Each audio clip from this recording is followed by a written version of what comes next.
Good evening po, Dr. Love. Sana po ay okay kayo sa mga sandaling binabasa ninyo ang liham kong ito. Ako po si Tere ng Gapan, Nueva Ecija.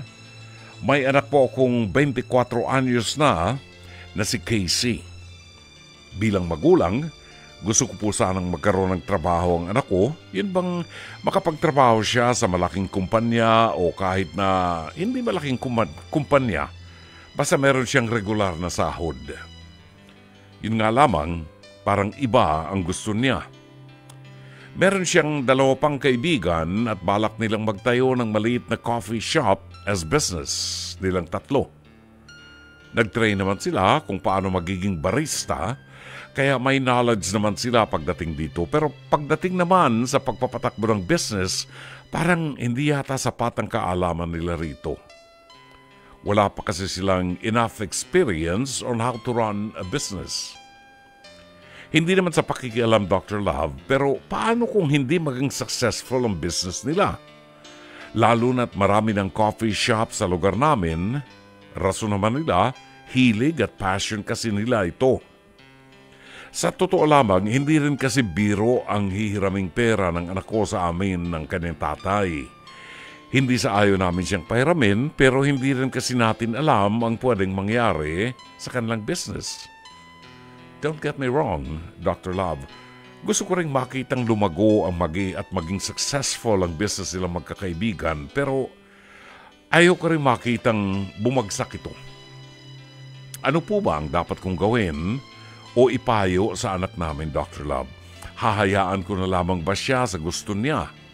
Pahihiramin ba namin silang tatay niya? Susuportahan lang ba namin siya? Salamat po, Dr. Love. Ano man po ang ipapayo ninyo tungkol sa problema namin, malaking tulong po ito sa amin bilang mga magulang. Umaasa, Tere, ng Gapan, Nueva Ecija.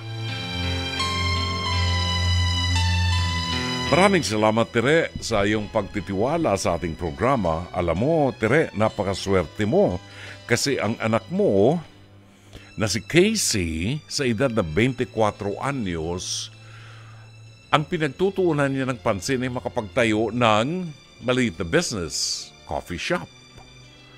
At hindi ako nag-aalala sa kanila dahil base sa kwento mo, nag-train ang mga bata, itong 3 magkakaibigan na ito, nag-train sila kung paano maging barista. So may knowledge sila. Alam na nila kung paano mag-serve ng iba-ibang klase ng kape, siguro mga pastries, di ba? So, mahirap pumasok sa isang negosyo na hindi mo alam. Kaya karamihan sa mga nagninegosyo, pinag-aaralan muna ang papasukin nila na uri ng negosyo. Ito ba ay bebenta? In demand ba ito?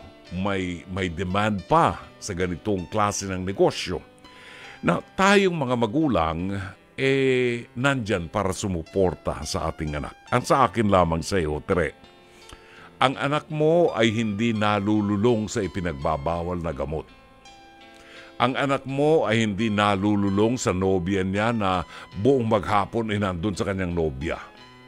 Ang anak mo ay hindi nalululong sa pagsisigarilyo, sa alak, sa vape, o kung anuman. Nalululong ang anak mo sa kanyang mga pangarap na makapagtayo ng negosyo.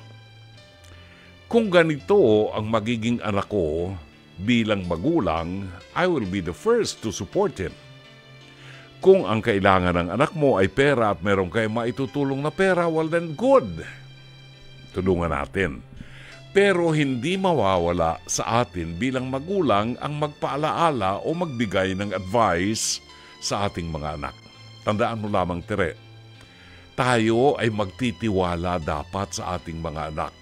Nandun tayo para gabayan sila at magbigay ng advice. Pag tayo nagbigay ng advice, hindi natin ipipilit yan. Yung advice natin ay kung tatanggapin nila. At magiging kapaki-pakinabang ang advice natin kung magandang paraan ng pag-a-advise, magandang paraan ng pagpapahalaga sa kanila, no? Hindi yung mataas ang boses, hindi yung ipipilit mo yung gusto mo sa kanila. Kasi mga nasa hustong gulang na ito. Mabuti na lamang at itong tatlong magkakaibigan na ito nakatuon sa pagtatayo ng negosyo. Kung anuman halimbawa ang kakulangan ng mga bata, nandyan kayong mga magulang para sumuporta sa kanila.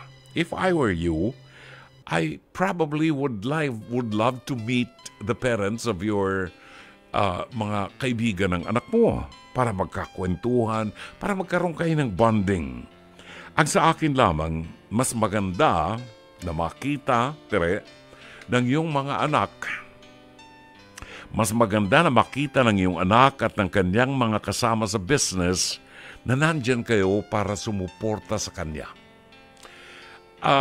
Hindi nangangahulugan na porke marami ng coffee shop dyan sa lugar ninyo, hindi na sila magtatagumpay. It's a matter of merchandising and marketing. It's a matter of marketing. Marami dyan ang mga may mga restaurants. Marami dyan ang mga may mga parisan, di ba? Nagkakausuhan ng Paris ngayon no? Marami dyan ang parisan. Pero yung gimmick, yung marketing strategy, yun ang magaling. Yun ang kinakailangang paghandaan para maging kaiba ang kanilang coffee shop doon sa iba. Maaaring mag-offer sila ng pastries na kaiba doon sa iba. Di ba? Maraming paraan para maka-attract. Maraming paraan para maging kakaiba ang negosyo natin. Ito ang tulong na dapat na itulong nyo sa magkakaibigan at ipagpasalamat natin, Tere, na ang atensyon ng magkakaibigan ay nauuwi sa mas paborable at positibong energy, ang pagtatayo ng negosyo. Sana'y natulungan ka ng palatuntunan ito.